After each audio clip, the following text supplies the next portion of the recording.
আসন্ন ত্রয়োদশ জাতীয় সংসদ নির্বাচনে প্রার্থীদের প্রচারণা শেষ হচ্ছে আগামীকাল সকাল 7:30টায়।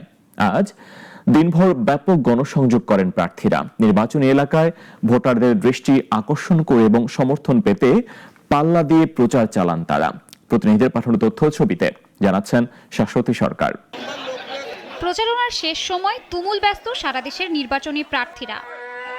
টাঙ্গাইল 5 আসনে নির্বাচনী প্রচারণায় স্বতন্ত্র প্রার্থী হরিণ মার্কার ফরহাদ ইকবালের বিশাল মিছিল অনুষ্ঠিত হয়েছে। দুপুরে শহরের শহীদ স্মৃতি পৌর উদ্যান থেকে শহরের বিভিন্ন গুরুত্বপূর্ণ সড়ক প্রদক্ষিণ করে পৌর উদ্যানে শেষ হয় মিছিলটি। এ সময় নেতাকর্মীদের মধ্যে ব্যাপক উৎসাহ উদ্দীপনা লক্ষ্য করা যায়। দুপুরে কিশোরগঞ্জ 4 আসনে ইনসানিয়াত বিপ্লবের প্রার্থী নুরুল ইসলাম রাহাত নির্বাচনী ইস্তেহার পাঠ করেন।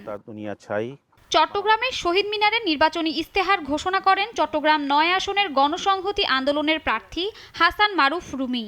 শেরপুর 1 ও 2 আসনে নির্বাচনের শেষ মুহূর্তে প্রচারণায় ব্যস্ত সময় পার করছেন প্রার্থীরা। নির্বাচন উপলক্ষে দুপুরে শেষ নির্বাচনী গণমিছিল করেছে ঝিনাইদহ 2 আসনের বিএনপি মনোনীত ধানের শীষ প্রতীকের প্রার্থী। ব্যানার, ফেস্টুন ও দলীয় প্রতীক সম্বলিত পতাকা হাতে নেতাকর্মীরা স্লোগানে মুখর করে তোলেন পুরো এলাকা। পরে মিছিলটি শহরের প্রধান সড়ক প্রদক্ষিণ করে। সকালে নাটোর শহরের হুগলবাড়িয়া বিহারি পাড়ায় নির্বাচনী মতবিনিময় সভা করেন বিএনপির কেন্দ্রীয় নির্বাহী কমিটির সদস্য ও নাটোর 2 আসনের বিএনপির প্রার্থী অ্যাডভোকেট এম রুহুল কুদ্দুস তালুকদার। ত্রয়োদশ জাতীয় সংসদ নির্বাচনে প্রার্থীদের প্রতিশ্রুতির ফুলঝুরি। ভোটাররা চান সুষ্ঠু ও উৎসবমুখর নির্বাচনী পরিবেশ। শাশ্বতী সরকার, নাগরিক।